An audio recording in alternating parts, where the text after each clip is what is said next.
Hi, welcome back to Midpoint Lessons. This is going to be our last lesson using the maze, cat and mouse maze that I've been setting up for a while. And so, if you want to see where it is so far, you can go to Mr. Stewart's lessons and download the demo for lesson 24. And right now what happens is it's a complete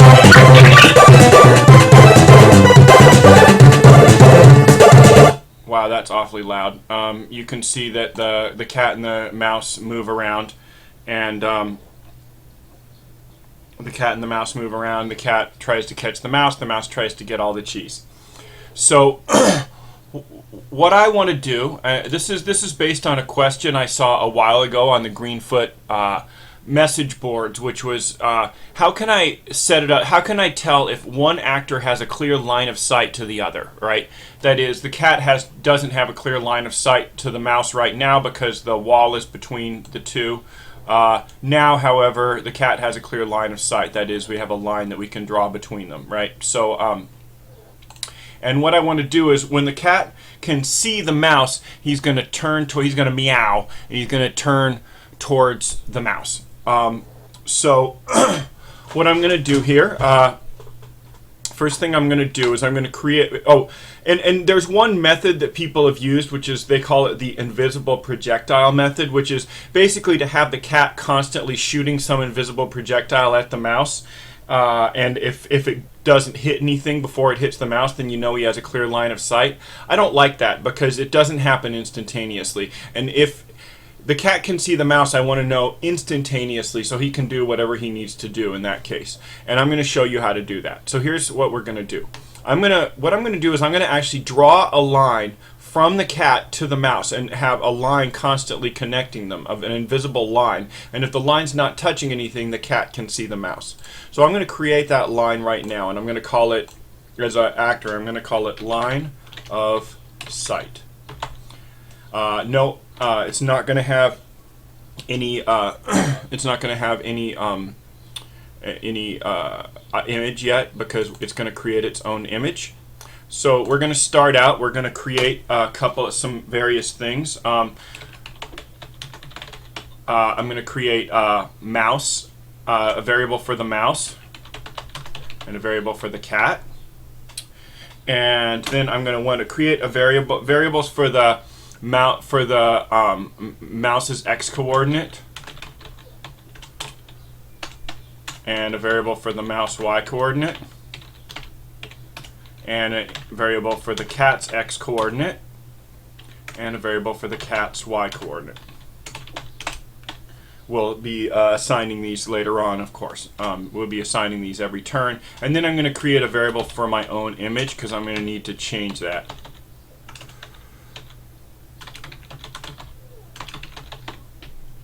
So, what I'm going to want to do now is I'm going to need to get the mouse and the cat. I'm going to need to get each of those things, and at the start of when I first create the object, it's going to have to know what it's drawing a line between. You notice I used actor instead of mouse and cat. This way you can use any two actors you want. Obviously you can change mouse and cat to any two actors that you want, or you could just call it actor 1 and actor 2 if you wanted it to. So what I'm going to do is I'm going to say public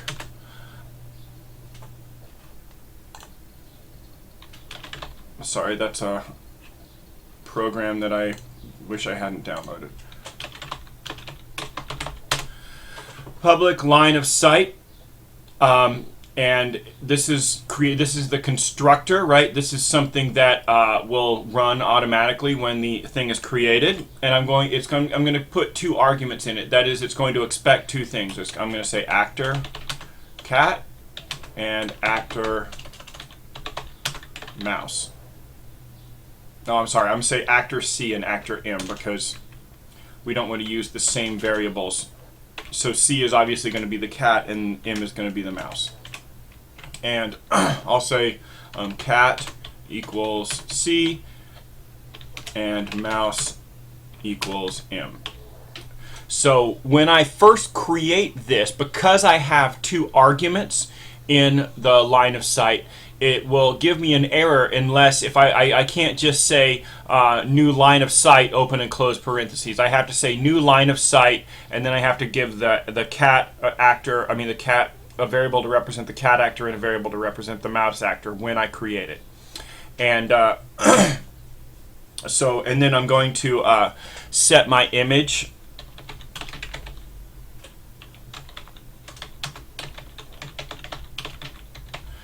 And I'm just going to do 1, 1, which is just going to do a blank 1-by-1 image. That's just so that I don't see the little silly little green foot at the beginning of the game, which always looks annoying when before you press the run button. Now we get down to the act, and it's actually not that hard, but we're going to have to again do a little fancy math. But first thing I need to do, I'm going to say if mouse.getWorld not equal null, and cat.getWorld not equal null. I'm going to do this before I do anything with the cat and the mouse. The simple reason, what's going to happen is if the cat deletes the mouse, or if the mouse were to delete the cat somehow later on, if the mouse gets deleted from the world or the cat gets deleted from the world, then if I run the getWorld method on them, I'm going to get a null. If I don't do this, then what happens is if the mouse is removed from the world, I'm going to get a null pointer error, which is trying to call something that doesn't exist. So because I'm trying to get the x and y coordinate, it can't give an x y coordinate if I don't know where it is. So this is just making sure that I don't get a null pointer error once if the cat or mouse gets removed. The mouse will get removed, for example, if the cat catches it. So I'm going to say int. I'm going to say, so I'm going to say mouse x, which is the x coordinate, equals mouse.getX. Okay, I don't have to do the int because I already created the mouse x variable. And then I'll say mouse y equals mouse.getY. So I'm just getting the x and y coordinates of the mouse for this particular turn and assigning them. And then I'm going to do the same thing for the cat.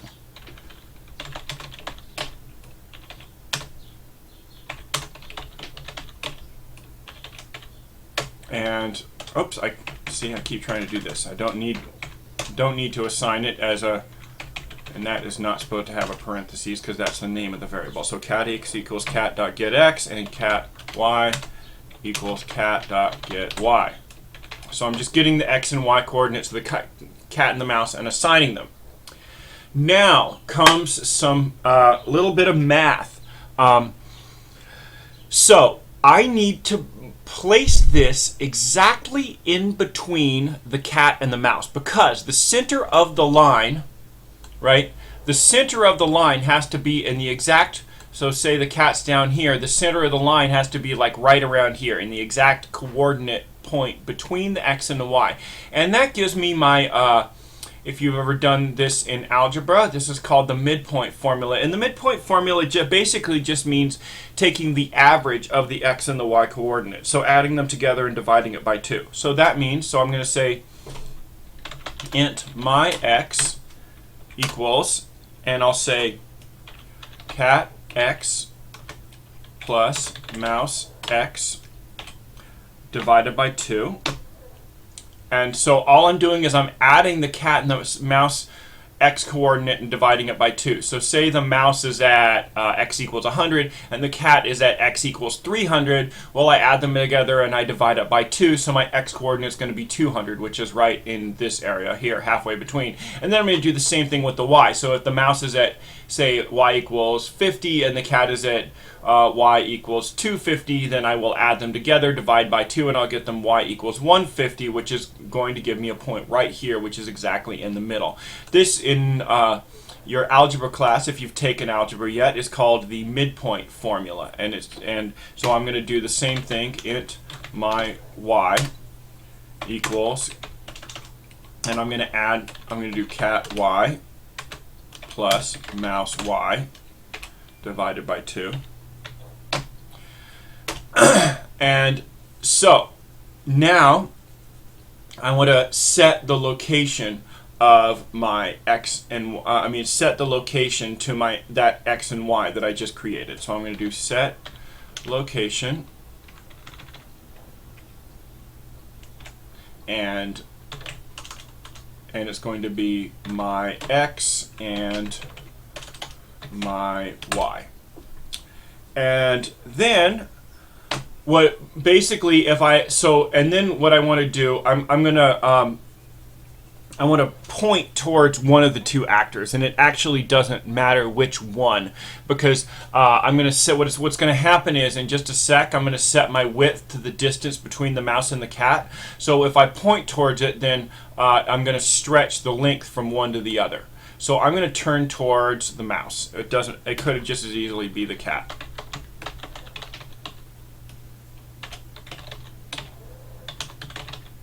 So all this does is just point me in the direction of the mouse. Now, however, at this point I'm not done, because at this point I still have the problem that I'm only I'm only a 1x1 invisible 1x1 pixel thingy now, and I need to set the width to the distance between the cat and the mouse. And that leads to another little bit of algebra that you might have been exposed to if you've taken algebra, and that's called the distance formula. And the distance formula basically says that if I imagine a right triangle here stretching from here down to here and then going across this way, so the one side here and one side here, the Pythagorean theorem says that the square of this distance, the length here, is equal to the square of this plus the square of that. So if I want to find out how far it is from the cat to the mouse, I have to square the difference in their y coordinates, and then square the difference in their x coordinates, and I have to add them together and take the square root. If you don't totally understand that, that's okay, because I'm just going to show you how to do it. So d is going to be the distance between the cat and the mouse. I'm going to say int d equals, and what I'm going to do is I'm going to say all right, I'm going to take the what I'm going to do is I'm going to want to make sure it comes out as an integer. It has to come out as a whole number, and so then I'm going to do I'm going to do the square root. Actually, I think I'll build it up from the beginning, right? So say I have the difference from the cat to the mouse. So this is the difference in the x coordinate, right? Now I have to square this, and interestingly in Java, if you've done other programming languages, you might think that to square it you would just have to do that, and actually doesn't work. That means something totally different in Java. To square something in Java, you have to do math.pow, and then I have to put, this is the first argument, which is the thing you're raising to the power, and then you raise it to the power of 2. Okay, so this is the square of the difference in the x coordinates. So, and if you want to imagine what that looks like, if I say this is from the mouse x to the mouse y, right, which is imagine a straight line from here to here. Now imagine I made a big square out of it, and the area, that's this here is the square of the difference from the x coordinate of the mouse to the x coordinate of the y. And now I'm going to do the same thing with the y. So I'm going to add, I'm going to take math.pow, raise the power of cat y minus mouse y, and I'm going to raise it to the power of 2. Okay? So, now, you might be asking, wait, what if cat y is less than mouse y? That means when you subtract it, you get a negative number. And the answer is it doesn't matter, because one of the things about raising something to the second power is it's always going to come out positive there. So that's nothing to worry about. So let me make sure I did this, that all my parentheses are closed. Oh, I didn't. My parentheses aren't closed. I need an extra parentheses here. Sorry. You could, when you're trying to see if all your parentheses are closed, a good way to do it is to move after the parenthesis, and you can see the other end of the parentheses is highlighted. That's a nice little thing that that Greenfoot does here. So now what I've done here is I've squared the difference. I've squared the difference in the x's, I've squared this part, and I've squared the difference in the y. So imagine from here to here and turning that into a square, and then from here to here and turning that into a square, finding their area and adding them.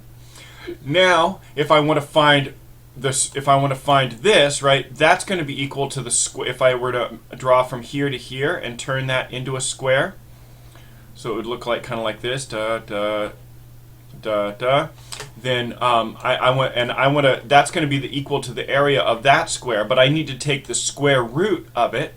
So that means I need to put this whole thing in parentheses.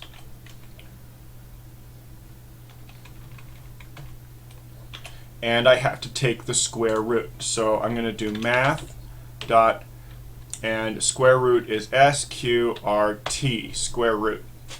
And so now this is going to be in size equal to the distance between the cat and the mouse. And now that I know the distance from the cat to the mouse, I'm going to set my image to a width of that. So I'm going to create a new Greenfoot image, and its size is going to be d, which is the distance from the cat. That's going to be dy, which is the distance from the cat to the mouse, and a height of 1. So now I have a, so say the cat and the mouse are 150 pixels apart. My image is going to be 150, and my height is going to be 1. Now, this is all I actually need to do to create the line of sight, but I think you might actually like to see the line of sight, see what it actually looks like. So let me just show you how this works. Actually, let me just review what this does. Right, first we get the x and y coordinates of the cat and mouse. Right, then these three lines here are going to set the the middle of the line to halfway between the cat and the mouse. This line here is going to point towards the mouse, and these two lines are going to find the image from the cat to the mouse and set my width to that image. Okay, so let me actually show you the line though, just so you can actually see it. We're not actually going to need this part, but I'll just show you. So I'll get my image.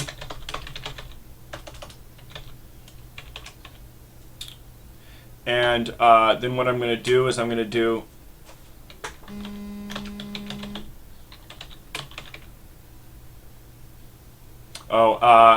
I have to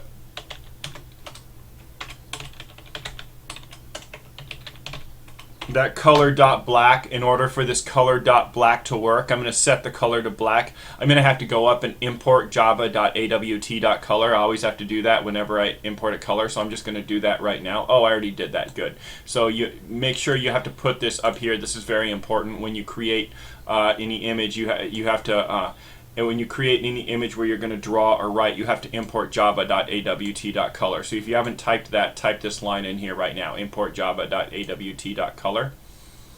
Okay, so now I just set the color to black so I can draw in black. And then I'm going to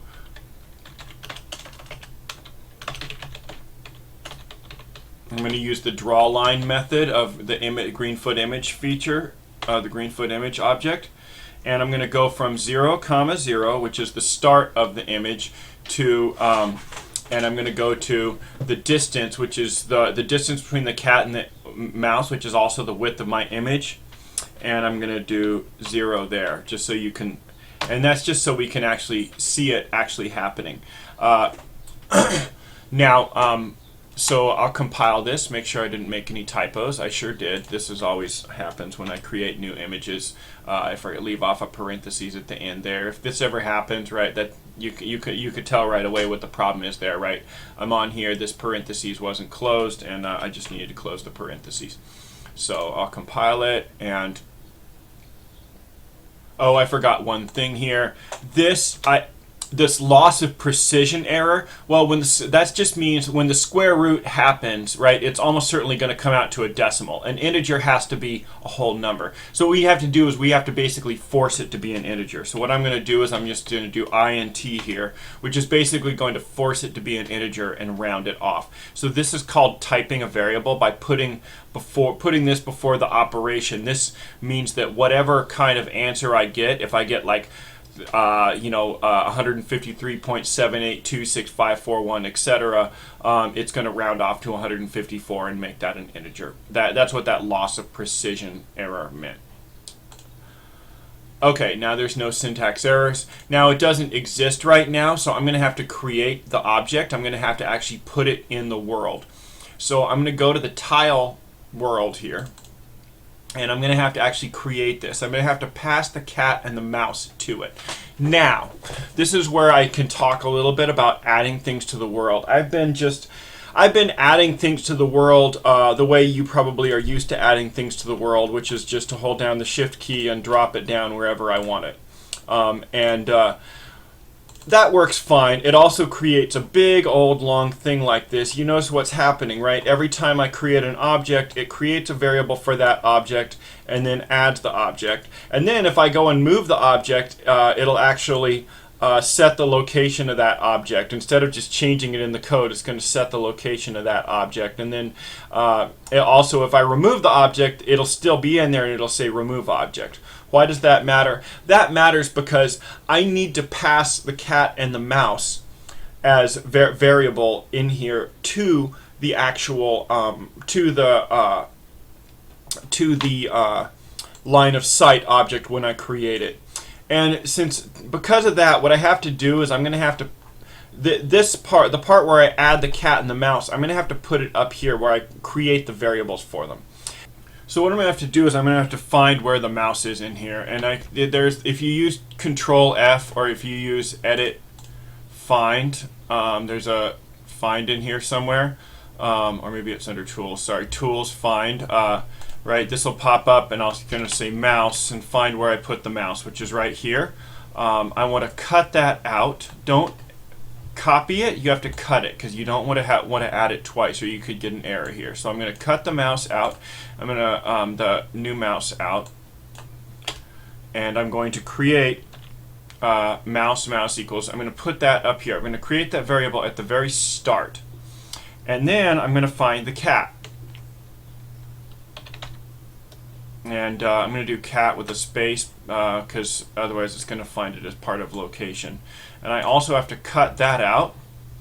I'm going to go up here and I'm going to put in cat equals new cat. Why do we do that? Because I have to pass the cat and the mouse to the line of sight. So I'm going to say line of sight, LOS. That's a variable that's going to represent the line of sight, equals new line of sight. And that line of sight, I'm going to pass the argument cat for the cat and mouse for the mouse. And it's expecting two actors, and I created them as mouse and cat, but mouse and cat are also subclasses of actors, so it's not going to complain about that. And so now now all I have to do here is go down to the bottom, and I'm going to say I added the mouse up there somewhere, and I've already added the cat. So now I'm going to do add object LOS, and the coordinates can be anything. I'm just going to do 0, 0 because it's going to set its own coordinates when it starts. And so now I'm going to compile this. And the music, I'm going to go in here, the my music, I'm just going to comment out the my music.play loop just so I don't have to keep pausing the music every time. You don't have to do this, but you can do that if you don't want to hear the music anymore, just like I don't. And I'm going to run this, and you're going to see a line stretching between the cat and the mouse. And that's our line of sight between the cat and the mouse. Now, I don't actually need that to happen. I don't need that to be in there. I don't need it to be visible. So I'm going to go in here. These 3 lines are the ones that actually draw the line. But I might want to see the line again later, so I'm going to do something programmers do sometimes, which is called commenting it out. So I'm going to press this. I'm going to press a slash and a star here, and then a star and then a star and a slash there, and you notice this grayed out. That just means it won't run. I won't actually see the line, even though it's there. And I'll write as a note, commented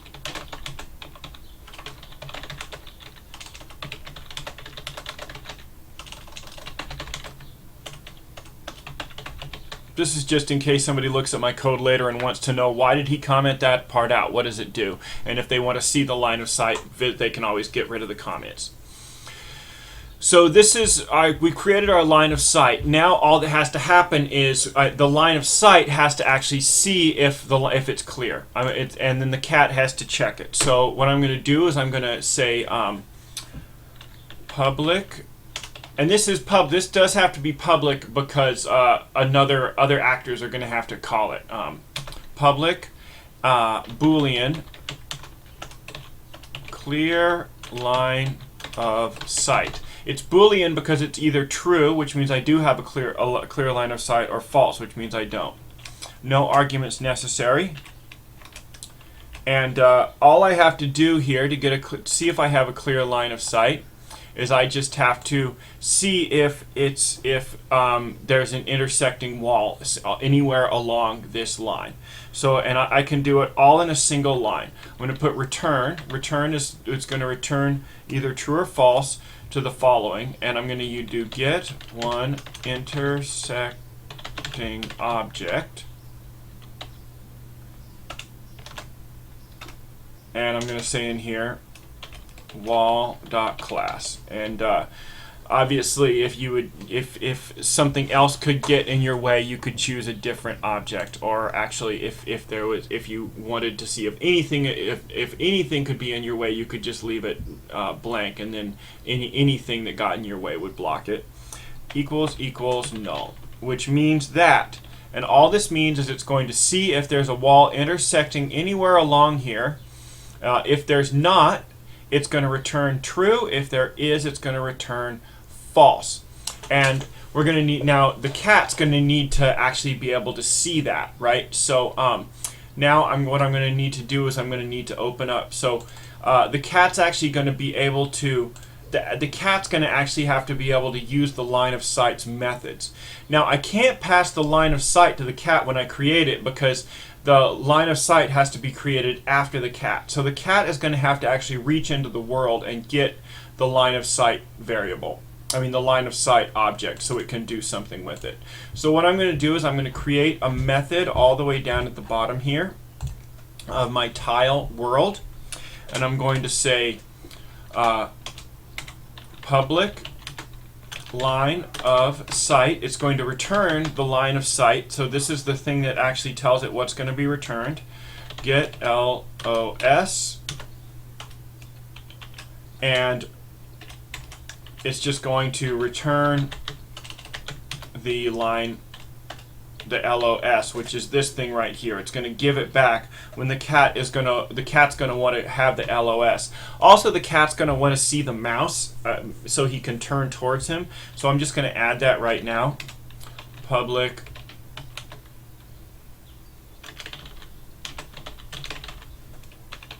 and that's going to return the mouse.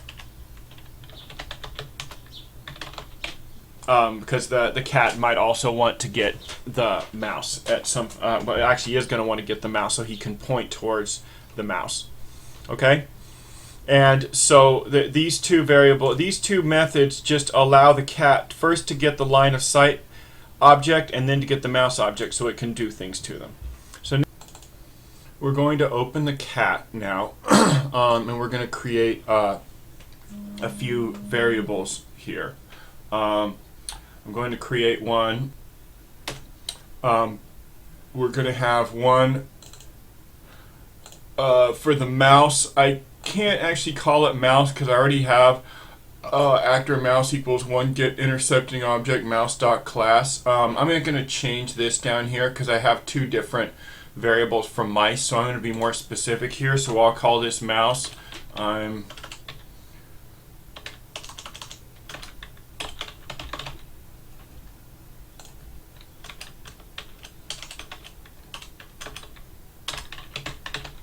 So I'm going to replace this with just mouse here with mouse I'm touching down here with this get one intersecting object here. And then up here I'm going to say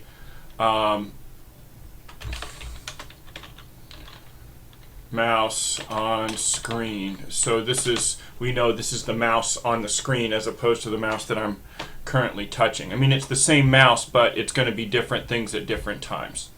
And then I'm going to say line of sight, LOS,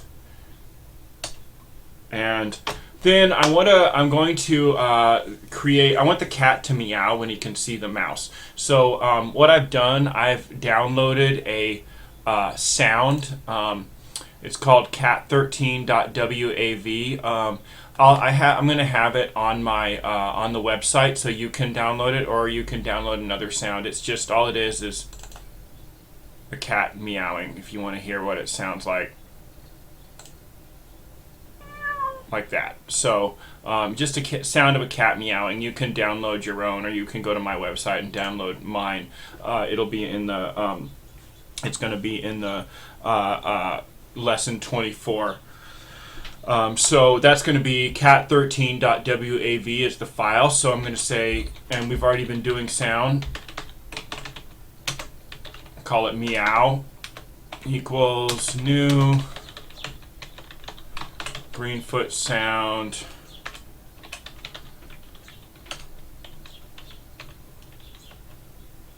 cat13.wav. So that's just the sound of the cat meowing. And so now what I'm going to do here, I want to, down here, so after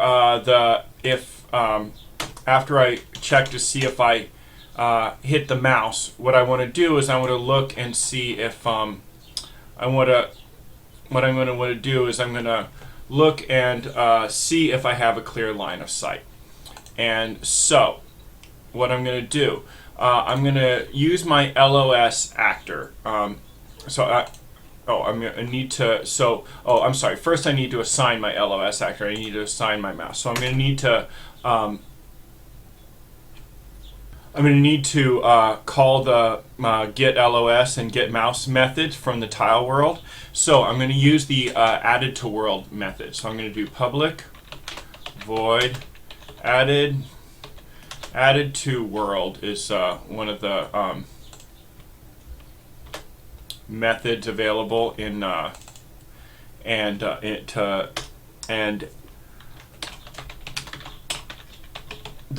this does, this is different from a constructor. A constructor is run when the object is created, that is when I say cat equals new cat. The added to world is run when it's actually put in the world. So when I say use the add to world method, then I'm going to this is going to be called. And so what I'm going to do, first I'm going to do tile equals, and then in parentheses I'm going to put tile get world. What this does is it just gets the world, I'm sorry, my world. Sorry, we already have the world because we're in the my world is the word thing here. So I'm just forcing it into the tile method. Now, the only problem here is that, and so this is because when normally it's just a world, it could be any world, but if it's also a tile, so I want to treat it like a tile. There's only one problem here, which is that maybe it's not, maybe I'm not in the tile world, right? I'm assuming I'm getting added to the tile world, but I may not be. For example, I might want to create a new level in which I'm not in the tile world, right? So what I'm going to do is I want to actually make sure that the world I'm added to is tile. Otherwise, this is going to give me an error when I say tile my world. It says you can't. It'll say you can't type it that way. I can't make it because if it's called tile 2 or something like that, then it's not going to let me do this. So what I want to do is I want to make sure that this world that I'm in is actually tile.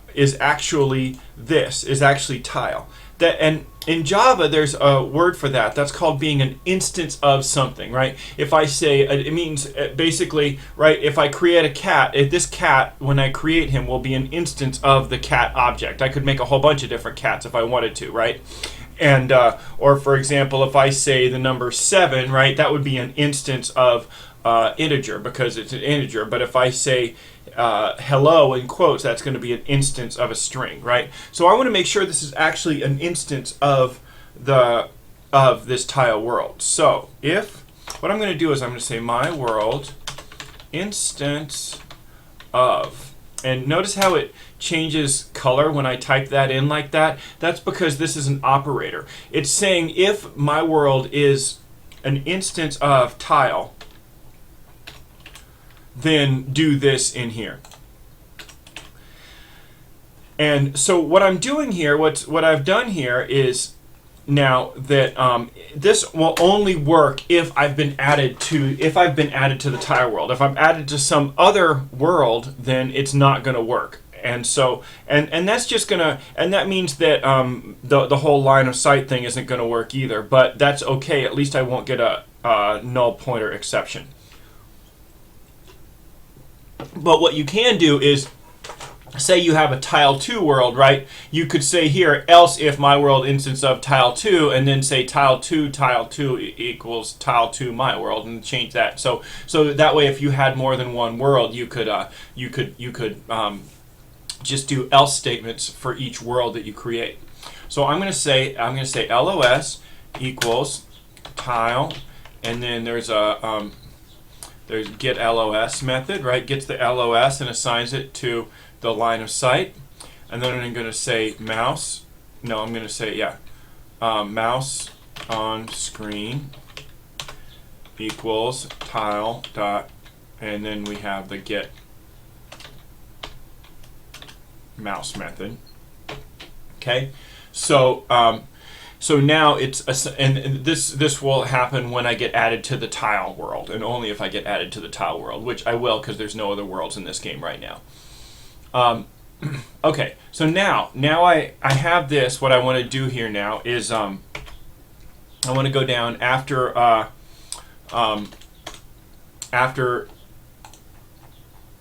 this is after the part where I look to see if I'm touching a mouse, and what I'm going to do is I'm going to see if, first of all, I'm only going to do this if I actually have the line of sight, because I might not have the line of sight if I got added to another world, right? So I'm going to say if LOS not equal null. This just is going to keep us from having an error if I was not added to the tile world, right? And then I'm going to say if, now in the LOS we have the clear line of sight method. So this means if we have a clear line of sight, what we're going to do is we're going to play the meow sound, right? And then what I'm going to want to do is I'm going to try and turn towards the mouse object. And so I want to, well, actually, let me just show you what it looks like right now. I'm just going to show you the meow right now before we try and turn. Oops, I forgot a parentheses up here. My world instance of tile. Sorry, that should have a closed parentheses there, obviously, because it's beginning an if statement, so it should end an if statement. So I'm going to close that. I'm going to compile it, and let's just watch what happens when the cat can see the mouse. You hear it? There it goes. He can see the mouse now, right? And so I'm just going to add one last thing, which I want to make the cat try and turn towards the mouse, I want to make the cat try and turn towards the mouse, and but he has to turn at a 90-degree angle. So what I'm going to do here to make this work, right? So I'm going to, first of all, this is only going to happen if the mouse is actually in the world and the mouse exists. And so the first thing I'm going to do is I'm going to say if, and I'm going to say, and the one we're looking for here is the mouse on screen, not the mouse we're touching, because that was this up here, right? We're not touching the mouse. The mouse is somewhere on the screen. If mouse on screen not equal null, that is, he hasn't been removed, like I deleted him somehow. And also, I'm sorry, if he's not, I mean, if he even exists at all, and also if he hasn't been removed from the world. So I'm going to say mouse dot, and then I'm going to do get world, right? I want to, hopefully, because I might have deleted him, I might have already killed him, right? I might have already eaten him if I'm the cat. So, I mean, the cat might have already eaten him. So we have to make sure that he's actually, I'm sorry, is not equal null. If he's been removed, then the world's going to be null. So we have to make sure that he's not null. So if that mouse is there and he's on the screen and everything, then what we're going to do is we're going to turn towards him. We're going to do turn towards, and it's going to be mouse on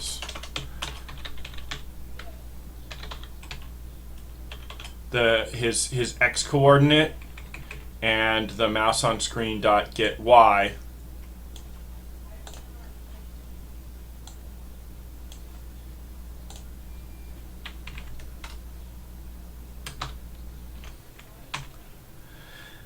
Now, the only problem with that is, of course, the only problem with that is, of course, he's probably going to be at an angle. And since we're in a maze game, we can only move at right angles here. So what I'm going to do is I'm going to do set rotation. And what I'm going to do is I'm going to take his rotation. Here, I'm going to build this from the ground up. First, I'm going to get his rotation. And then I'm going to divide that by 90. And then I'm going to round it off.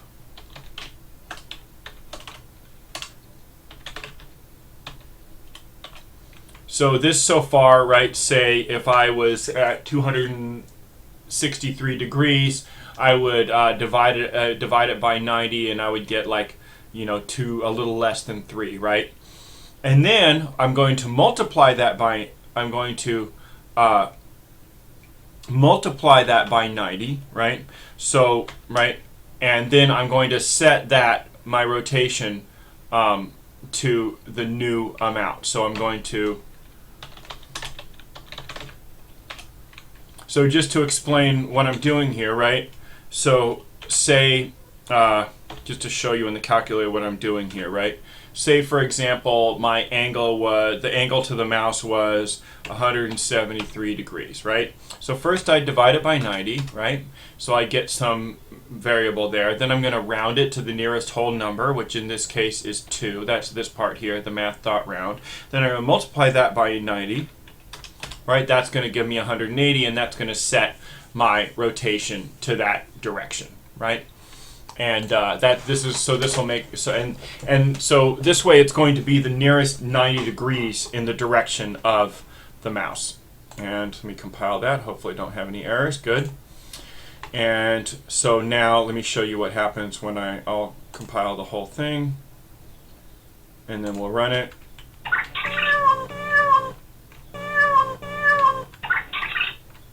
And so he's turning towards the mouse, right? Sometimes he gets stuck a little bit, not always the best, but the point is that he sees the mouse and he tries to head towards him. And that's the finish of our maze game, and I'll see you soon with something even fancier. Bye.